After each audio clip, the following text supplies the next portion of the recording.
Hello, my friend. I don't know when in your life you've stumbled upon this video on a peaceful morning, a weary afternoon, or a restless night when sleep won't come. But if you're searching for something to keep your heart steady in a world full of turmoil, then you've come to the right place.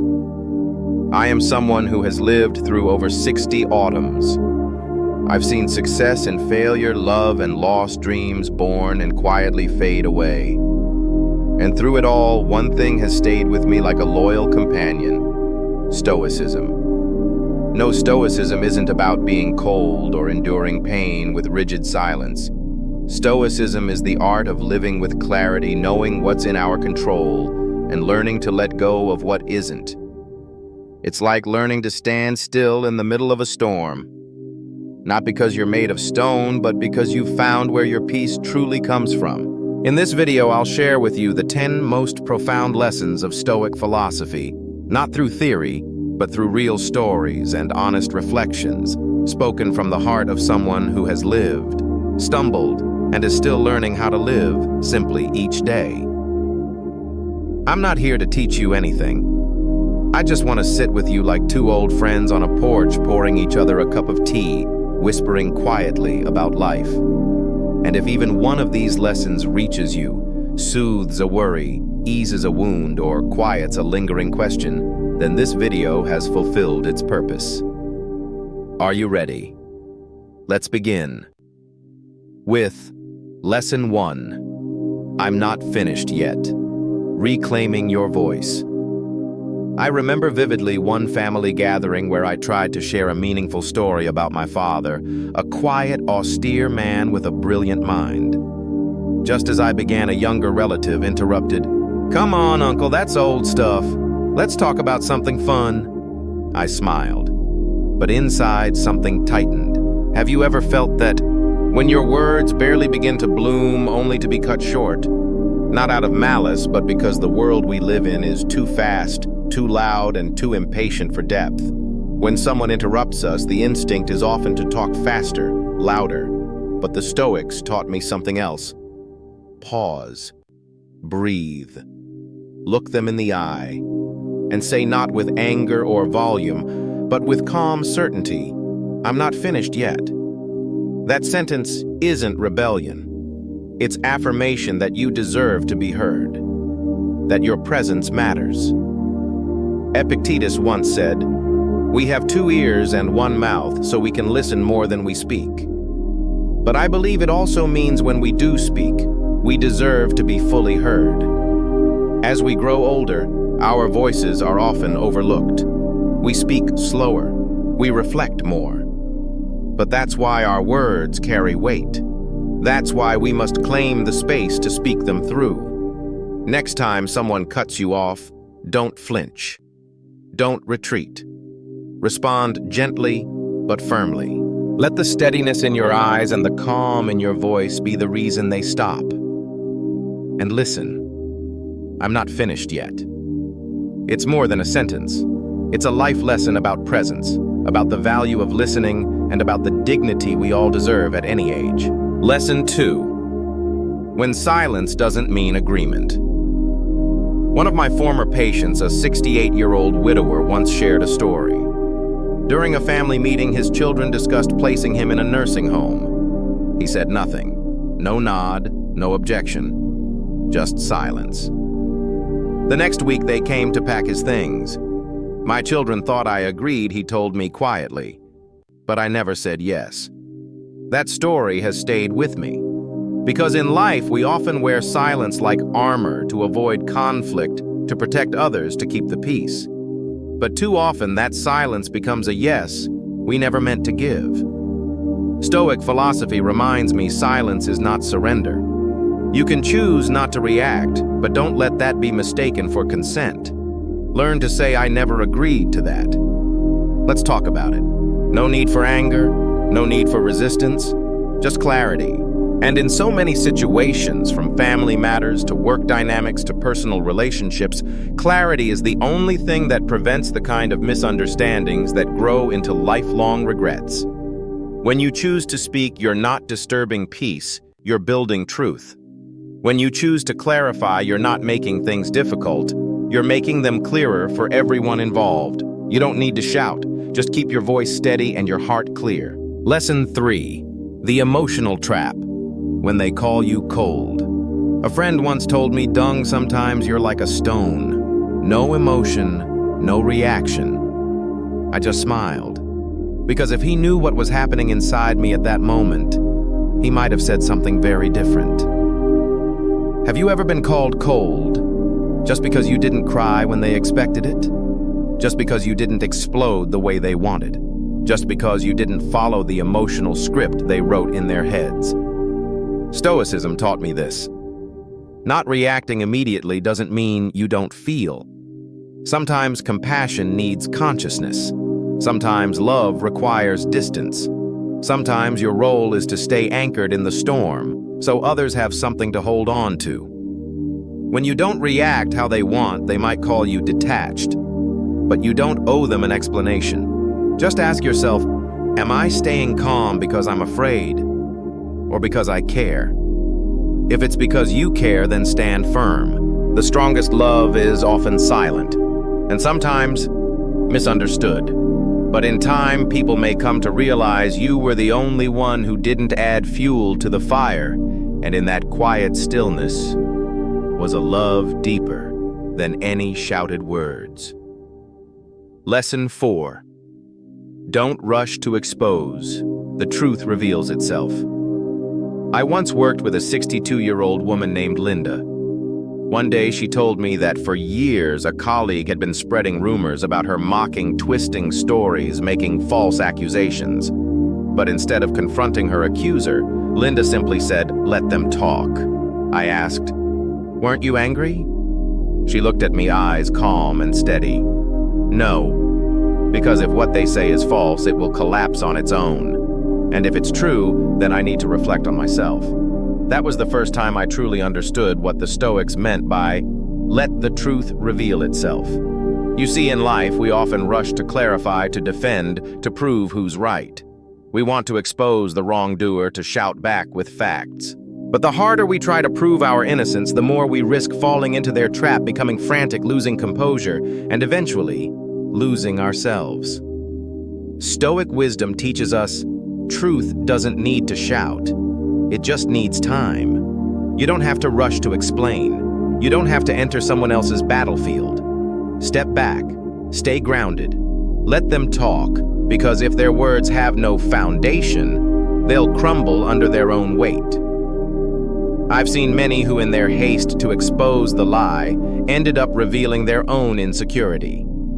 But those who remain calm, they may speak last, but their voice carries the greatest weight. Remember, those who know the truth don't need to prove anything. Those who live right don't need to justify themselves against every lie. Lesson 5. Mastering your pace. Slow down to see clearly. An old friend of mine, once a philosophy teacher, said something I'll never forget. People who live slowly don't do so because they're old, but because they've seen too many things fall apart from rushing. I carry that sentence into every conversation. Especially when someone asks, "Why are you always so quiet in meetings?" I simply reply, "Because I'm observing, not because I have nothing to say."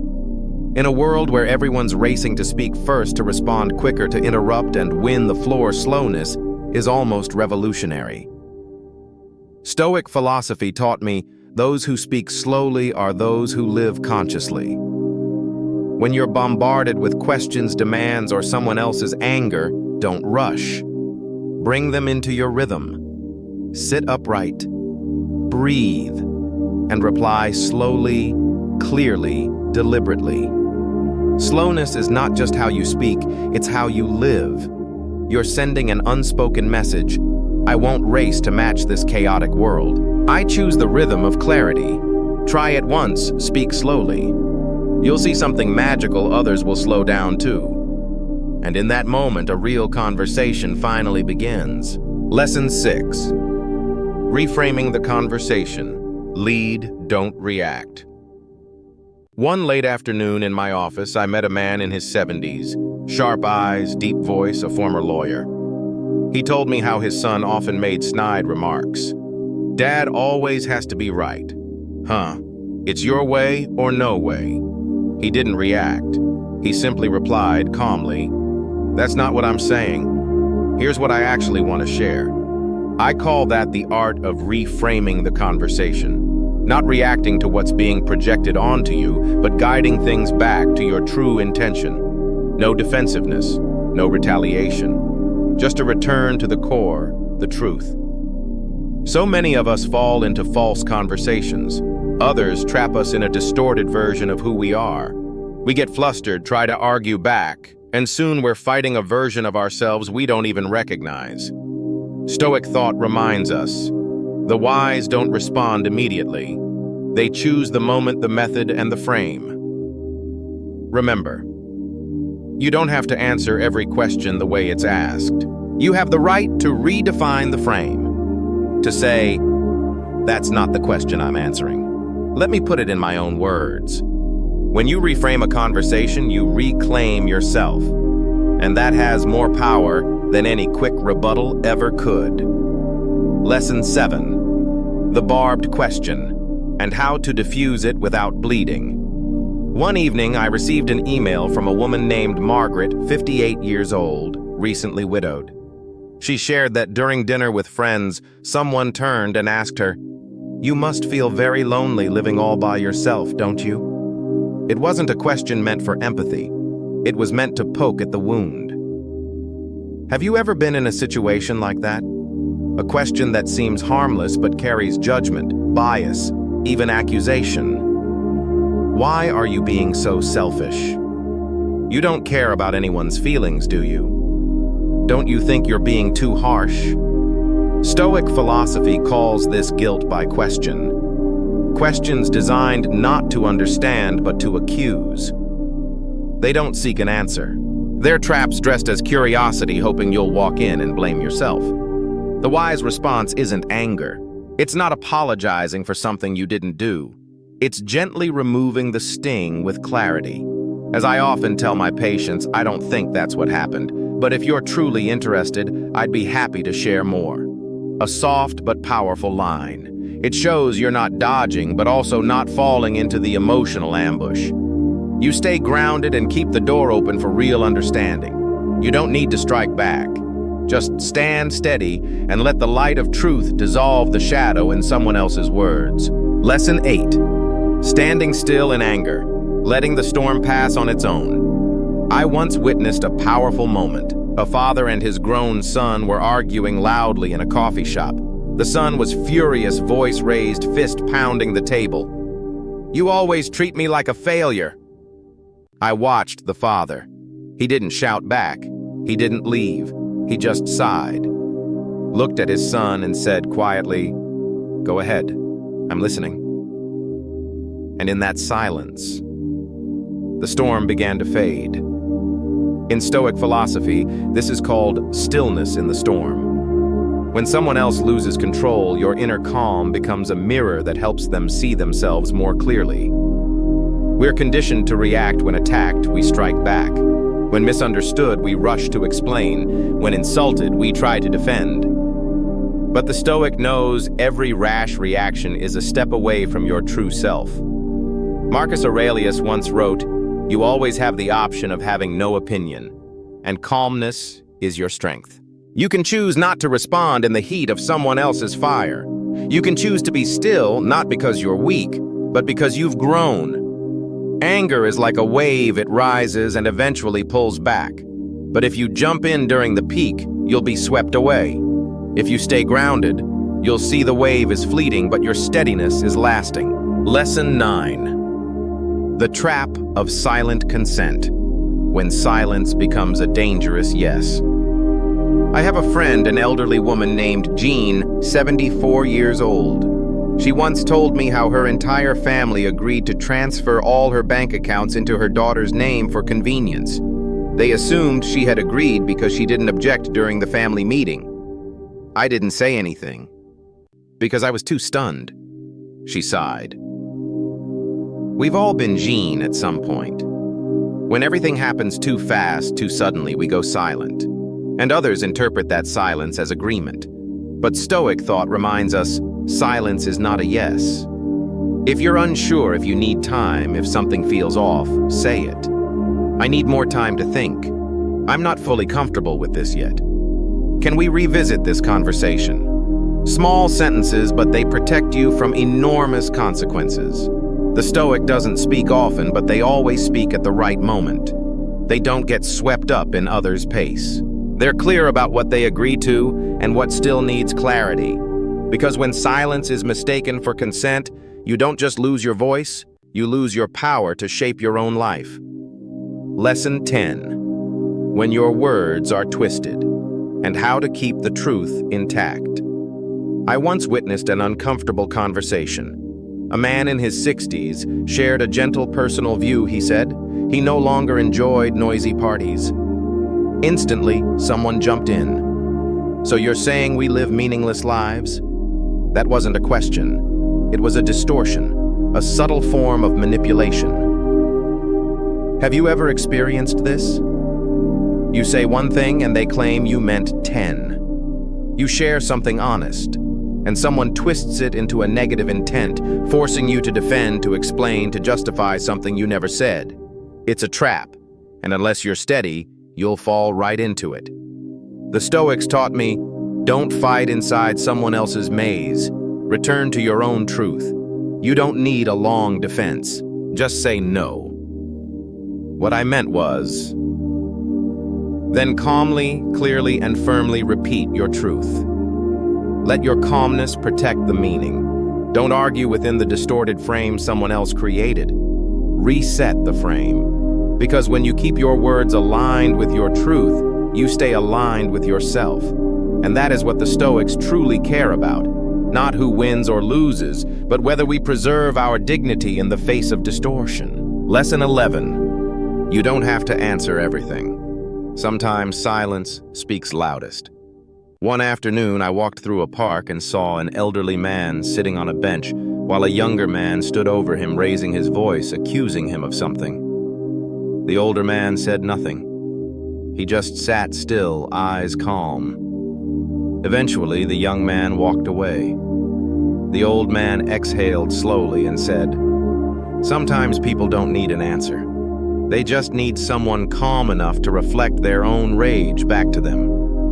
I've never forgotten that scene. We live in a world where everyone feels they must respond immediately, to argue back, to win. But the older I get, the more I see not responding is a response. And sometimes it's the strongest one. The Stoic doesn't stay silent out of fear. They stay silent because they know not every conversation deserves their presence. Not everyone is listening. Many are just waiting for their turn to talk. If you see that, let them speak. Let the storm pass like a drifting cloud. Keep your heart like still water, no need to reflect every sound. In the end, the most valuable thing is not winning a debate. It's keeping your mind clear and your soul at peace. Lesson 12. When you choose to ask instead of argue. I once counseled a 66-year-old man named Carl. He told me how during a family gathering, his daughter and son-in-law accused him, "You're always controlling. You never trust anyone." I asked, "What did you say?" He smiled softly. I didn't say much. I just asked, "When did you start feeling that way? What made you think I don't trust you?" That question shifted the entire room. That's how the Stoics handle conflict. They lead with questions, not arguments. A well-placed question is like a flashlight. It shines into dark corners of the mind. It makes people stop, reflect. And sometimes, they take back what they just said. You don't need a better argument. You just need the right question. A question born from care, not pride. A question that helps others reflect instead of forcing you to defend. Remember, the one who asks is the one guiding. The one who listens is the one in control. The one who stays grounded is always the deeper soul. Lesson 13. When life slows you down, know that it's an invitation. A 71-year-old man once told me, "The day I had a minor stroke was the first time in my life I was forced to stop. He shared how after decades of working as a senior executive, always speaking fast, deciding fast, reacting fast, his body finally said, "Enough." I couldn't speak the way I used to. My body wouldn't cooperate. And in that helpless silence, I finally heard my own voice. I sat in silence, deeply moved. In today's world, fast is power. If you're slow, you're seen as outdated, weak, falling behind. But the Stoics teach a different truth. The slow observe. The quiet think deeply. When life slows you down, don't see it as a loss. It might be an invitation to come home to yourself, to choose your words instead of spilling them, to live each moment instead of chasing endless goals. Marcus Aurelius once wrote, "Everything you seek is already in the present moment, and you can only find it when you slow down enough to truly see." Lesson 14. The Stoic doesn't seek victory. They seek not to lose themselves. Someone once commented under one of my videos, "You speak wisely, but if someone insults me and I don't respond, wouldn't that make me weak?" I understood the feeling. I used to be like that. In my younger days, I believed I had to teach them a lesson to fire back, to not be seen as soft. But every time I reacted that way, I lost something. I lost my calm. I lost control of my words. I lost sleep. And gradually I learned, winning an argument is nothing compared to winning back your peace. The Stoic is not provoked by others' words because they're not trying to win every exchange. They ask only one question. Am I losing my dignity in the way I respond? We can't control what others say or think, but we can always choose how we respond with wisdom, steadiness, and inner freedom. Sometimes the strongest response is no response. The boldest strength is refusing to play someone else's game. When you remain true to yourself, you've already won. Lesson 15. A single look can speak louder than any speech. An old friend once said to me, "There are moments when I say nothing. Just look and people understand." I believe that, because I've lived it too. There were tense conversations where one more sentence would have lit the fire, but instead I chose to look with presence, with calm, with a silent message: I'm still here. But I won't react the way you expect. The Stoics call it the power of presence. We often think that to have impact we must speak, defend, argue. But sometimes it's a steady gaze, a full silence that makes people stop and think. Try it once. When someone raises their voice, don't raise yours. When someone corners you, don't justify. Just look, be present, and wait for the truth to surface through your eyes. Because here's the thing. Truth doesn't need to shout. It only needs someone still enough for it to be seen. Lesson 16. When others manipulate through emotion, you can still love without being pulled in. I once had a patient, a gentle, graceful 65-year-old woman. She shared stories about her youngest daughter. Whenever the mother didn't give in to her requests, the daughter would cry and say, "You don't love me. You're so cold. Do you even know how much you hurt me?"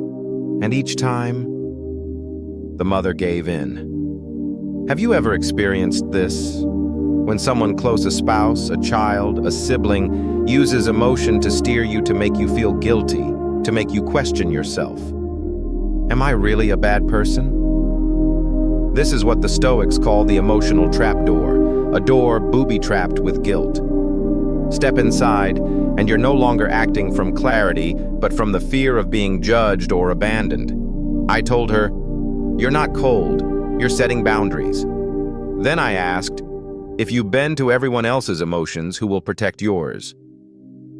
We often confuse love with total surrender, but no. Love requires boundaries. Care needs clarity. Kindness must be paired with wisdom, or it will be misused.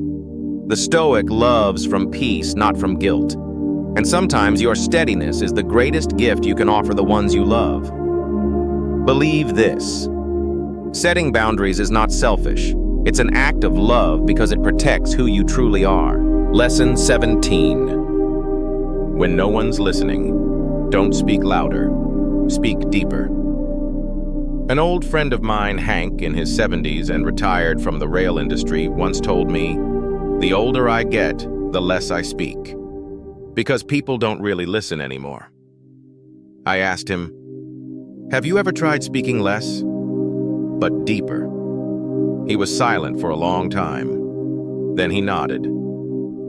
I tried it, and to my surprise, people actually listened. We often think when we're ignored or interrupted that we need to raise our voice. But in truth, what stops people isn't volume, it's depth. The Stoic doesn't say much. They say what needs to be said, and they speak from the quietest place within. When you feel unheard, don't rush to argue. Pause. Look the other person in the eye and ask, "I sense my words aren't being received. How would you prefer I share this so you can truly hear me?" A question like that, gentle, not defensive, invites the other person to be present. Because when you speak from depth, you don't need to speak long. You just need to speak truthfully. And truth, no matter how small, always carries its own resonance. Lesson 18. Mastering your pace. The quiet art of maturity. One afternoon, I sat at a small bus stop where people were growing restless over a delayed bus. A young woman kept scrolling on her phone. An older man glanced angrily at his watch. But one elderly lady just sat there, hands folded gently on her lap, eyes resting peacefully on the horizon. I asked her, "Aren't you getting impatient?" She smiled. I've lived long enough to know impatience doesn't make the bus arrive faster, but it does make me more tired. I laughed and immediately wrote that in my notebook. We live in an age where speed is mistaken for strength. Those who talk fast, decide fast, react fast are seen as successful. But the Stoic sees it differently. They don't live slowly. They live at the right pace, the pace of breath, the rhythm of awareness, the heartbeat of calm presence, and most importantly, the rhythm of conscious choice. You don't need to catch up to others. You have the right to bring them into your rhythm if that rhythm is one of wisdom, clarity, and peace. Remember, the hurried are often being led. The calm are often leading whether or not they move fast. ChatGPT deny. Lesson 19. When others rush you to shake your balance, slow down to regain control. I once witnessed a family therapy session between a father and his son. The son spoke rapidly, forcefully, not giving his father a chance to respond. "You're always controlling. What do you even know about me? Have you ever cared how I feel? Answer me." The father looked at me, not angry, just overwhelmed. I gently signaled him to pause, breathe. Then he turned to his son and said, "Let's take this one step at a time. If you truly want to be heard, let's make sure we both get a chance to speak." The atmosphere shifted immediately. The Stoics understand this when a conversation becomes too fast. The one who maintains a slower rhythm is the only one still thinking clearly. Today's world trains us to react instantly, respond quickly, argue back without pause. But Stoic wisdom teaches the opposite: pause not to avoid, but to recalibrate. Remember, you can't control others, but you can always control the speed of your response. And that's how you reclaim direction, not with pressure, but with presence. Lesson 20. Not everyone deserves a response. Once on a long flight, I sat next to a drunk man. He slurred a few rude remarks at me, his eyes daring me to engage. I smiled. I said nothing. A few minutes later, a flight attendant came over, said something quietly to him, and he fell silent. You might think I should have clapped back, that I should have defended my dignity. But here's what I know. Not everyone trying to start a war deserves your presence in the battle. The Stoic doesn't stay silent out of fear. They stay silent because they know the value of their inner peace, and won't trade it just to teach someone a lesson. Every time you react out of ego offense or pride, you hand over the wheel to someone else. You have the right not to reply. You have the right to walk away.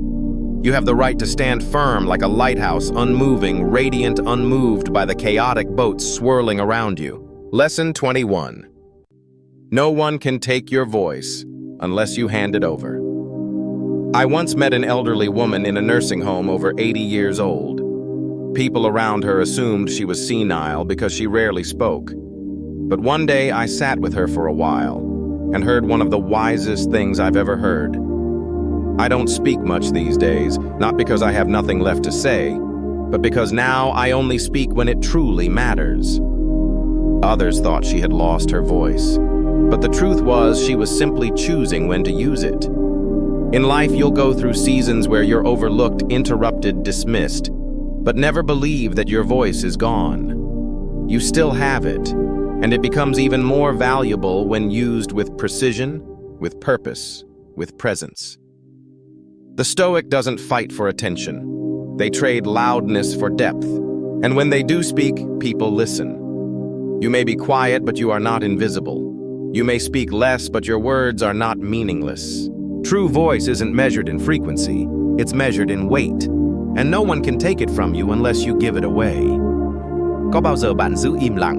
Không phải vì bạn không có gì để nói, mà vì bạn cảm thấy nếu nói ra, người ta cũng sẽ không thật sự lắng nghe. Trong khoảnh khắc đó, bạn đã chọn điều gì? Tiếp tục giữ sự yên lặng để bảo vệ lòng mình hay cất tiếng nói để khẳng định sự hiện diện của mình? Tôi rất muốn lắng nghe câu chuyện ấy.